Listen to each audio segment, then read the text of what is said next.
একসময় গাছে ভরা এক শান্ত বনে রানী নামে একটি ছোট্ট পাখি বাস করত। তার উজ্জ্বল নীল পালক ছিল এবং একটি প্রফুল্ল গান যা সমস্ত প্রাণীকে হাসাতে বাধ্য করত। সে কিচিরমিচির করত, খরগোশগুলো লম্বা হয়ে যেত, কাঠবিড়ালিরা হাসত, এমনকি ঘুমন্ত প্যাঁচারাও হাসত। একদিন রানী যখন এদিক ওদিক লাফাচ্ছিল তখন সে ঝোপের মধ্যে একটা মৃদু খসখস শব্দ শুনতে পেল। একটা শেয়াল বেরিয়ে এলো। সে শুনেছে যে শেয়ালরা চালাক। কিন্তু এই শিয়ালটা মোটেও ভয়ঙ্কর না, তার চোখ দুটো ছিল সুন্দর। সে মৃদু স্বরে বলল, আমি ফেলিক্স, আমি তোমাকে কষ্ট দিতে আসিনি, আমি শুধু একজন বন্ধু চাই।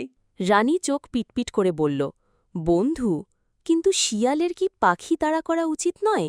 রানী মাথা নাড়ল, তাকে দয়ালু মনে হচ্ছিল। ঠিক আছে, সে ধীরে ধীরে বলল, যদি আমরা বন্ধু হতে চাই তাহলে আমাদের মজার কিছু করা উচিত। তাই তারা তাই করল। তারা হেসেছিল, লুকোচুরি খেলছিল এবং ঝরে পড়া পাতা এবং ডালপালা দিয়ে একটি দুর্গ তৈরি করেছিল। অন্যান্য প্রাণীরা লক্ষ্য করতে শুরু করল। ওটা কি, শিয়ালের সাথে খেলছে?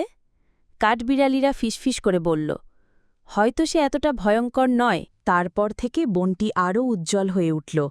রানী এবং ফেলিক্স ছিল সেরা বন্ধু। তারা প্রমাণ করেছিল যে দয়া ভয়ের চেয়ে শক্তিশালী।